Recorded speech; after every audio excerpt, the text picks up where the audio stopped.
He's been an educator for many, many years here in Spokane, and I know this has hit him just straight through the heart. And Bob, thank you for being here, and would you come up and just say a few words?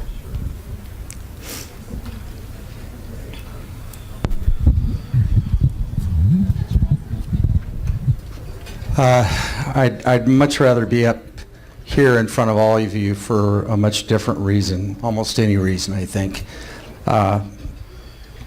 Cecily asked me if I'd be willing to speak from a public educator's standpoint of, you know, what we, to maybe help understand it a little bit, but also to hopefully process it too. So I just wanted to bring out a couple of things. You know, first of all, you know, who was the real hero in this? It was that kid who got in the way of the other kid and lost his life as a result. And I'd ask you to lift up his family in prayer. They're really, I'm sure, proud of their son, but wow, it's it hit me pretty hard. My next door neighbor is the baseball and wrestling coach out in Freeman, and two of his kids go to school out there too. So both my wife and I were very, very concerned about what was going on. And the thing that we can remember, though, that you know, whether your kids are in public school or not, they practice for this. You know, it could have been so much worse. They had their practice the day before, and I know as a public school teacher, I always know what to do if there was somebody who came into the school, started roaming the halls, and I would say the security in these schools is very, very good. And I know some of the school resource officers, they plan for this even more. So kids and teachers know what to do, and that was very evident in all of this. And the custodian and the school resource officer were the ones that disarmed this kid. So, you know, I think that's something that we can respond with great congratulations to, because in an emergency, you know, all the things that you plan for often go right out the window. And I could tell you stories of being in earthquakes in California in my portable classroom, and it felt like I was a boat on the ocean. All my kids, because they had practiced for years what to do when there's an earthquake, they were all under their desks. And I was standing there, and of course, being brand new to there, but they were the ones that lectured me. You know, my fourth graders, Mr. McCaslin, you know, the ceiling could have come down on your head. We would have been safe, but not you.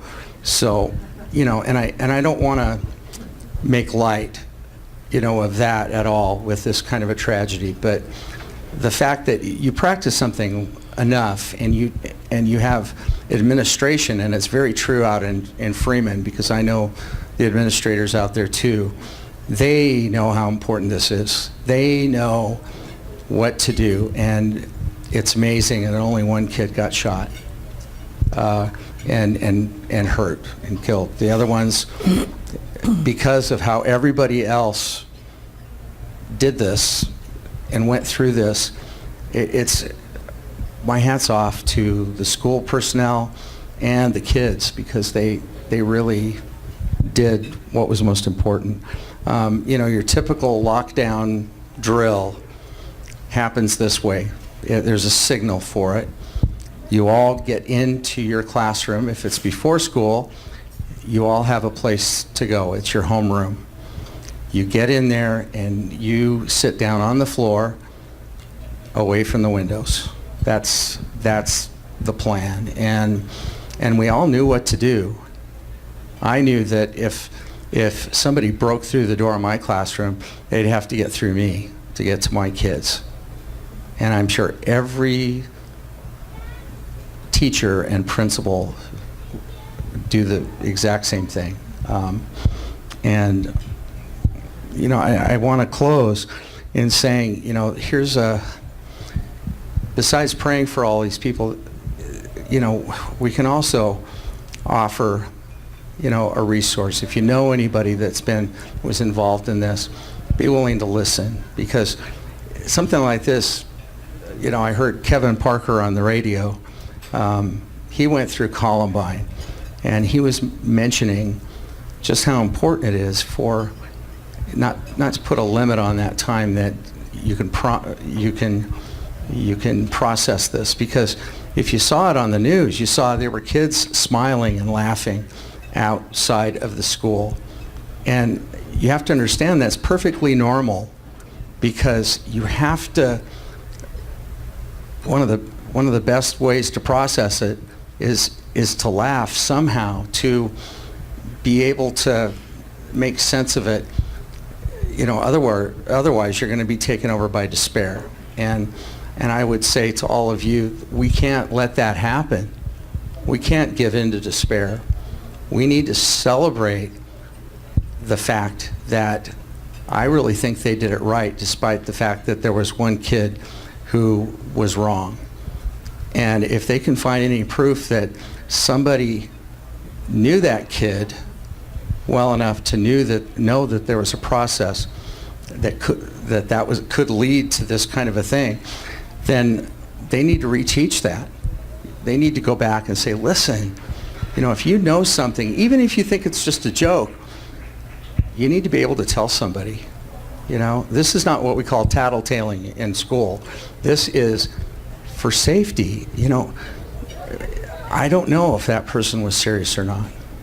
So that's really important. And in all the relationships you have as adults, if you know that someone else is going to be in danger because somebody made a smart alecky remark, you need to make sure that that is what it is. That it was just a smart alecky remark and not something that could have been moved on to where people get hurt. So,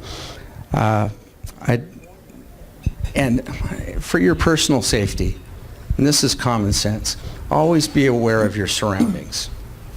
Always be aware of your surroundings. If something started going awry, you know, you need to be prepared for stuff like this. What would you do? And have a plan in place. Because one of the reasons there was only one death today is because they did have a plan in place. And that goes for all of us, too, for our own personal safety and our family's safety and our neighbor's safety, too. So, you know, there are people that can train you in that if you don't know how to go about it.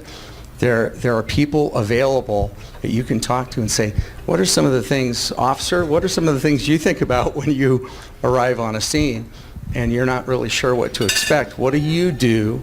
And often those things we can apply to our lives. She didn't have a thumb drive? I just wanted to make sure that you could do that too, because I was really challenged in that area.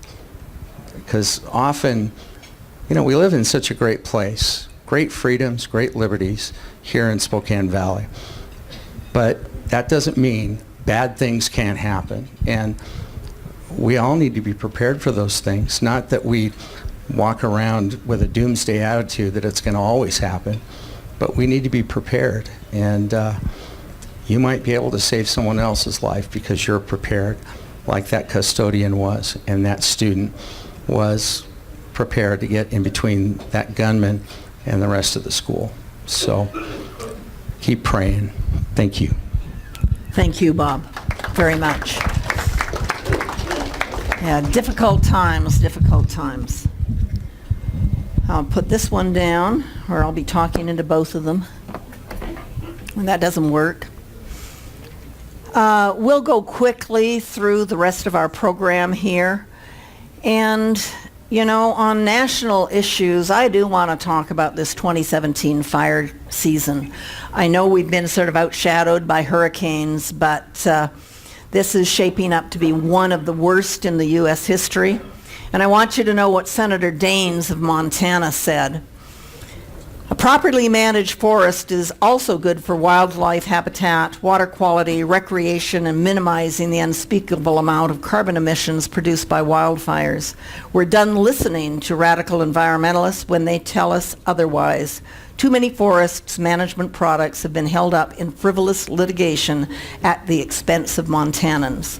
Well, it's not just Montanans, it's Washingtonians, it's Oregonians, it's Californians, etc. You're going to be learning a lot more about radical environmentalists tonight. John, could you change your screen?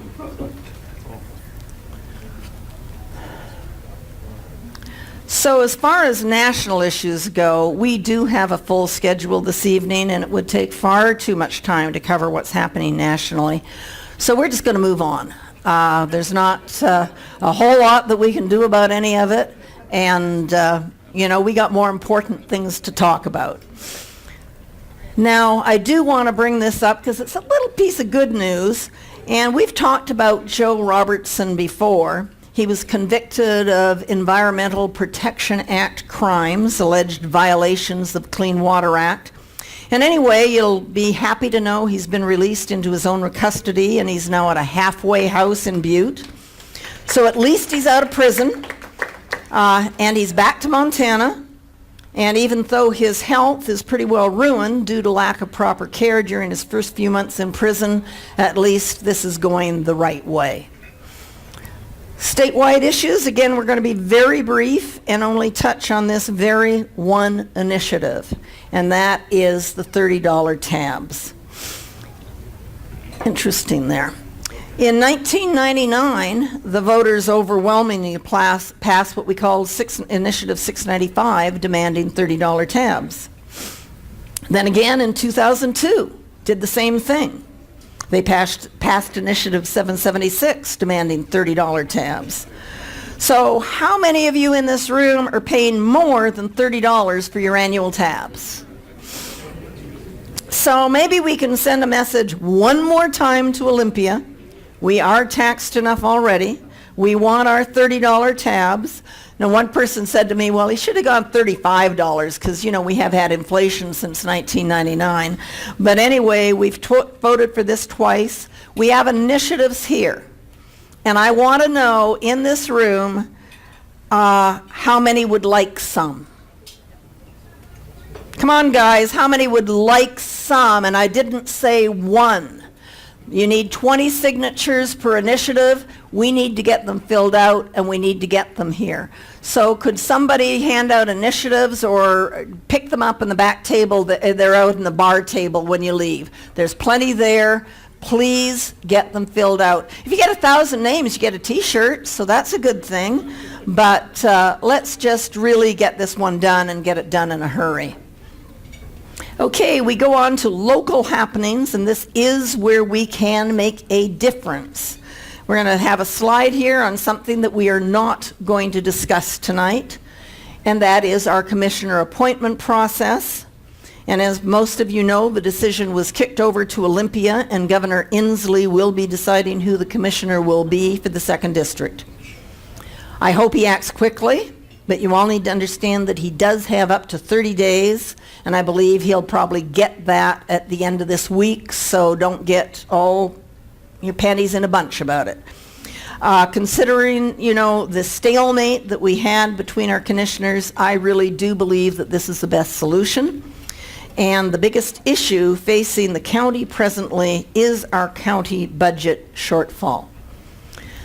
Spokane County has a projected shortfall of $10 million. The Board of County Commissioners had indicated initially that they were going to put a levy proposition on the ballot to raise our property taxes.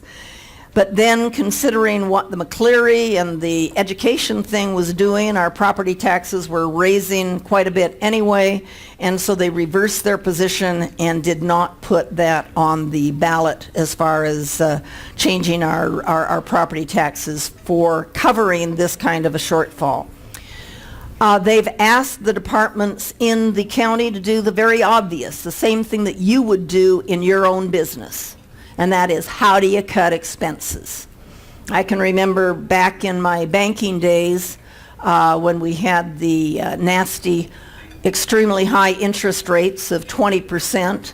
Our loans went down the tubes because builders and developers obviously couldn't pay that kind of money, and they just walked away from projects. And our departments were required to cut 10%. I believe the counties asked departments to cut 7%, and when I look at governmental structure, they could probably cut 20%. Ozzie Knezovich, our sheriff, is pretty upset that the commissioners didn't put a levy request on the ballot for public safety, and that means the sheriff's department. But what he said last night I thought was interesting, because he criticizes people for threatening, but he threatened on the news last evening if they don't have a levy to fund public safety, which means the sheriff's department on the ballot in 2018, he will no longer support the commissioners. So we have these meetings up here. That it was a quote. I took it out of a Spokesman Review. So I took it out of KXLY, excuse me. And that's the station he was on, so that's what was said. So there are budget shortfall outreach meetings. You'll see September 19th and 26th at 5:30, Public Works Building, downstairs. And if you're interested in offering suggestions for saving money or listening to some of the things that are being talked about, it's a good thing for you to do, is attend. So now to the city, and again, I'm going to be very brief. The City of Spokane voters will have this proposition on their ballots in November. How it reads: shall the Spokane Municipal Code be amended to make it a Class 1 civil infraction for any person or entity to allow a rail car that it owns to ship uncontained coal and some types of oil by rail through the downtown Spokane core or within 2,000 feet of a school, hospital, or the Spokane River? Both the City Council's policy advisor and the hearings examiner reviewed Proposition 2 on legal grounds and advised the City Council that the proposition is illegal and unconstitutional. But that City Council decided to put it on the ballot anyway. That's City of Spokane for you. We have an election coming up. If any of you are undecided as to who to vote for in that election, please pay attention to the slide. I think it's self-explanatory. The people in green you want to vote for. The people in red, you'd really like them to move back to Seattle or wherever they think they came from. And the same goes for Spokane Valley. They have their city council elections, and we have the same type of situation here. So the green, those are the names you need to know. The red, do not pay any attention to them. You need to be prepared to learn about elections in this part of the county. We talk continually about being able to build a firewall between the City of Spokane and the City of Spokane Valley. We do not want them creeping in here, underneath, over top, or by osmosis. We don't want them here. And the candidates listed in green are all presently on the City of Spokane Valley's council. They have done that. They all need to be retained. What you guys can do, whether you live in the City of Spokane Valley or if you live in the City of Spokane, you need to be volunteering. They all need help. They need people to door-to-bell and distribute literature. They need people on phones. They need money. They need whatever it is that you can provide for them. And so are there any of these candidates here in the room? Would you just stand up and do let people know who you are so that they can talk to you afterwards and offer their services? Because guys, elections just don't happen because you mark a ballot.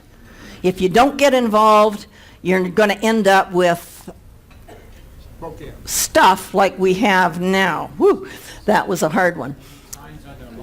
Yes, signs on their lawns, doorbelling, everything. I mean, they can tell you what they need. This is our open mic time.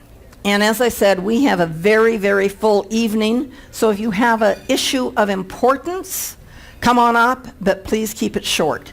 And when you do come up, just sort of stay right in this area.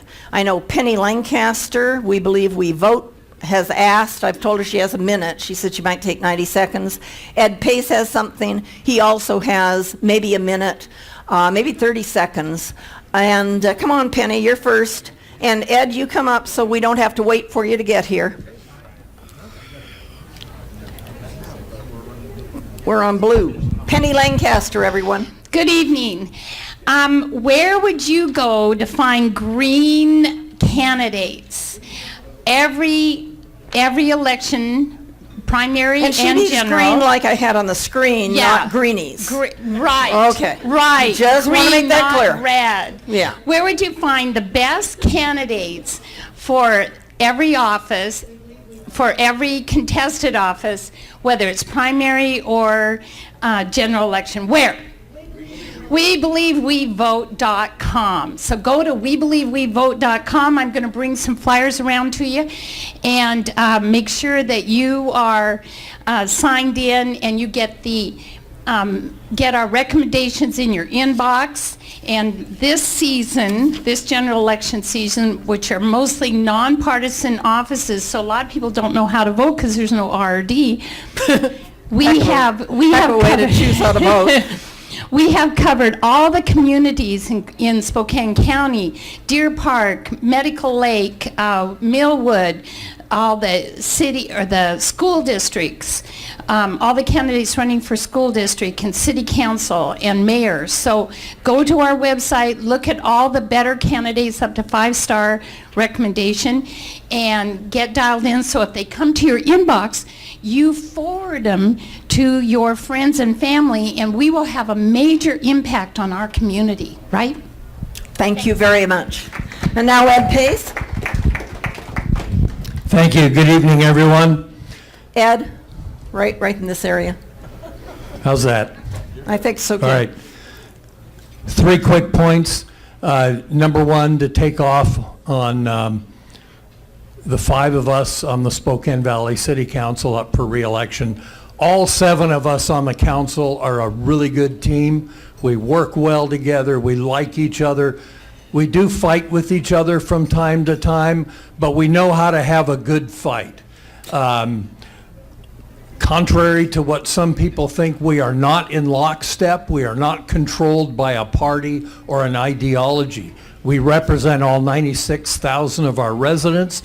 We do not always agree, but we're good. We're a good team, and our city is doing really well financially and in other ways.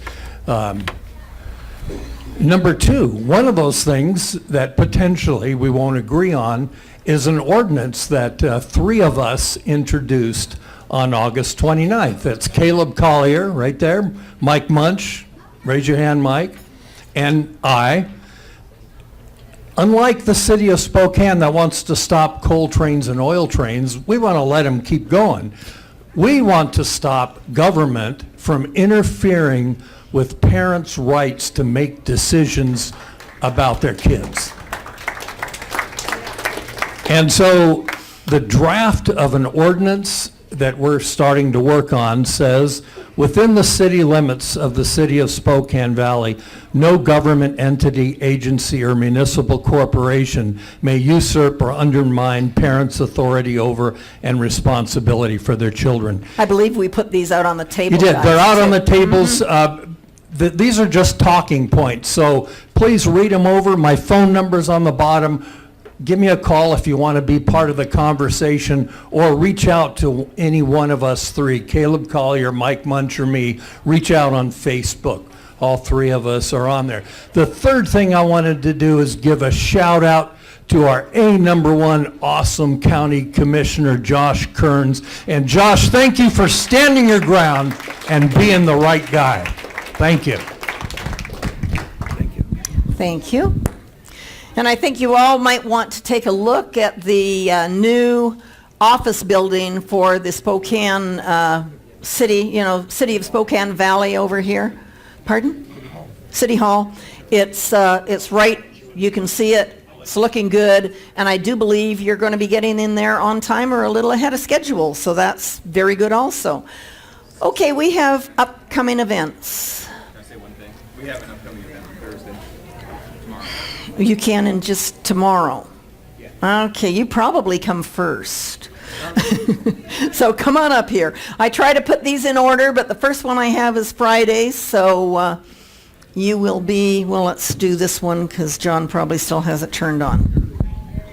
I just wanted to announce real quickly, we're actually going to be doing some doorbelling tomorrow. We're going to meet at 4 o'clock at Harvest Foods. So any of you who want to come out there, support the Valley Council, the three of us, we're actually the 100%ers. Myself, Mike Munch, Ed Pace, we're 100% on We Believe We Vote. 100% across 5 different designations. Our opponents, Ed's opponent got a 3, Mike's got a 2, mine got a 0.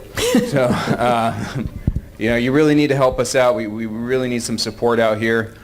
So if you want to come doorbell with us, talk to any one of us 3. We'll be here all night. And where is that location? Harvest Foods on right off of Dishman Micah, South Valley area. Okay, All right. and what time again? 4 o'clock. 4 o'clock. Come on, guys, this is what you can do to help. Going to meetings doesn't help a darn bit. Getting out and doing stuff does. Okay, I put some paper out there. If anybody needs pencils or pens, we have some extras. We're going to go through upcoming events quickly. So you know about Thursday, so please be there. Friday Morning Breakfast Club has weekly meetings, and you can see what they're doing this Friday and then the following Friday. And those are at the Bangkok Thai restaurant, sort of an unusual place to get to, but I think most of you know where it is. And pretty good meetings if you like getting up at 7 o'clock in the morning. It starts at 7, excuse me, right. You got to get up earlier. Okay, a fundraiser for Tim Ben. He was one of the green people on the Spokane City Council. He does the Spokane Perspective with Mike Fagan, and he's, I mean, wow, wouldn't it be nice if we could at least get him a little bit of help on that Spokane City Council?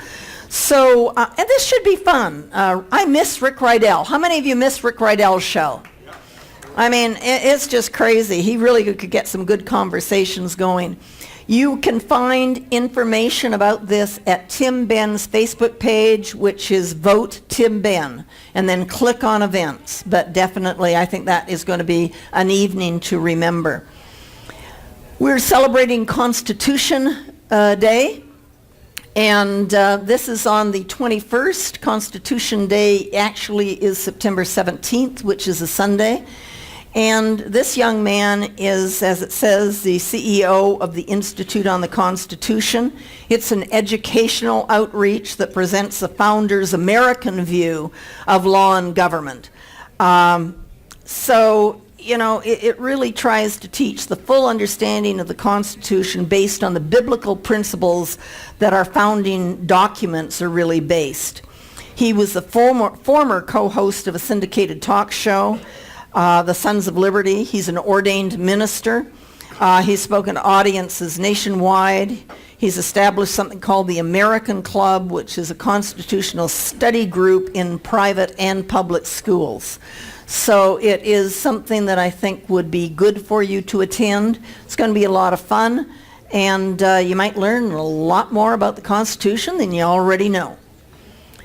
Okay, we have Citizens Alliance for Property Rights, and I've asked them to be here. They're at the back table, and Gloria Clark's here, and she has brochures and information and a sign-up sheet for anybody who would like to be notified of their meetings or need additional information.